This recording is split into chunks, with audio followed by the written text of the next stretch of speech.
Lamp ഉണ്ടാക്കിയാലോ? നമ്മുടെ ഉള്ള ബൾബ് കൊണ്ട് നമ്മൾ ഉണ്ടാക്കുന്ന ബൾബിൻ്റെ ക്യാപ്പാണിത്. അതിലേക്ക് നമ്മൾ കുറച്ച് ബ്ലാക്ക് പെയിൻറ്റ് ബഡ്സ് കൊണ്ട് കണ്ണ് വരയ്ക്കുകയാണ്. ഞാൻ വെള്ളം ചേർക്കാതെ എടുത്തതാണ്. അതങ്ങോട്ട് ആകെ ഒരുമാതിരിയായി. അപ്പോൾ പിന്നെ കുറച്ച് വെള്ളമൊക്കെ ചേർത്ത് അതിൻ്റെ ഷേപ്പിൽ കൊണ്ട് വരയ്ക്കുകയാണ്. കുറച്ച് വെള്ളമൊക്കെ ചേർക്കാം കേട്ടോ. 2 കണ്ണും ഒരേപോലെ വരാൻ വേണ്ടിയിട്ടാണ് ബഡ്സ് എടുത്തത്. ഇപ്പോൾ ബ്രഷ് കൊണ്ട് വരയ്ക്കാൻ ചിലപ്പോൾ ഡിഫറൻസ് വന്നാലോ? നോക്കുമ്പോൾ ഒരു കണ്ണ് ചെറുതായി. ഇപ്പോൾ ബഡ്സ് കൊണ്ട് ഒരു വട്ടം കൂടി വരച്ചപ്പോൾ കൊണ്ട് കറക്റ്റായി. നമ്മൾ എന്നിട്ട് ഇതിൽ ഐലാഷും വെച്ചെടുത്ത് വായും വരച്ചെടുത്തിട്ടുണ്ട്. കുറച്ച് ഭംഗിയായിക്കോട്ടെ. ഇനി നമ്മൾ കുറച്ച് ബ്ലഷ് ഇടാൻ പോവാണ്. കുറച്ച് ക്യൂട്ടാവട്ടെ. പക്ഷെ ഇതിലുണ്ട് വെള്ളം കൂടിപ്പോയി കേട്ടോ. നേരത്തെ കൊണ്ട് കുറഞ്ഞും പോയി, ഇതിൽ കൂടുകയും ചെയ്തു. റെഡ് പെയിൻറ്റിൽ കുറച്ച് വെള്ളം വെച്ചിട്ട് ആക്കുക ചെയ്ത്. കൊള്ളാം കാണാൻ. എല്ലാവരും ഇപ്പം എന്താ പറയുകയല്ലേ. അങ്ങനെ 2 കവളിലും ബ്ലഷൊക്കെ ഇട്ട് ക്യൂട്ടാക്കിയിട്ടുണ്ട്. പിന്നെ ഇത് വെക്കാൻ വേണ്ടിയിട്ട് നമ്മൾ ഐസ്ക്രീമിൻ്റെ ഒരു അടപ്പ് അടുത്തിക്കണേ നടുവ് കൂടെ മുറിച്ചിട്ടുണ്ട്.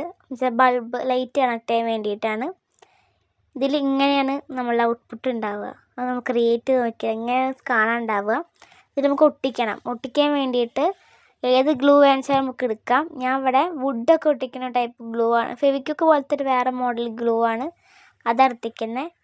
അത് നമ്മൾ ഇതിൻ്റെ ചുറ്റോളം ഇങ്ങനെ കയ്യിലായി അപ്പം ഇട്ടു. അങ്ങനത്തെ ടൈപ്പ് ഗ്ലൂ ആണ്. ശ്രദ്ധിച്ച് വേണം ആക്കാൻ. ചുറ്റോളം ഇങ്ങനെ ആക്കി കൊടുത്തിട്ടുണ്ട്. എന്നിട്ട് നമ്മളുടെ അടപ്പിൻ്റെ മുകളിൽ വെച്ചിട്ടും ആ അടപ്പിൻ്റെ ഉള്ളിൽ ഒഴിക്കുക. പക്ഷേ അതിൽ കുറച്ച് ഗ്യാപ്പ് ഉണ്ട്. ഇത് പക്ക സൈസല്ലേ ബൾബിൻ്റെ കിട്ടിയിരിക്കുന്നത്. അപ്പോൾ ഗ്യാപ്പ് ഒന്ന് ഫില്ല് ചെയ്യാൻ വേണ്ടിയിട്ട് അതിനുള്ളിൽ കൂടിയും കുറച്ച് ഒഴിച്ചു കൊടുക്കുന്നുണ്ട്. ഉണങ്ങാൻ വേണ്ടി ഒരു സ്ഥലത്ത് വെക്കുക. ഇങ്ങനെയാണ് ഇപ്പോൾ ഉണങ്ങിക്കഴിഞ്ഞാൽ ലൈറ്റൊക്കെ വെച്ചുണ്ടാവുക. ഞാൻ അവിടെ ക്രിസ്മസിന് മേടിച്ച ബൾബാണ് യൂസ് ചെയ്തിരിക്കുന്നത്. മറ്റേ ഉണ്ടാകുന്നില്ല. ഇതെങ്ങനെയുണ്ട്?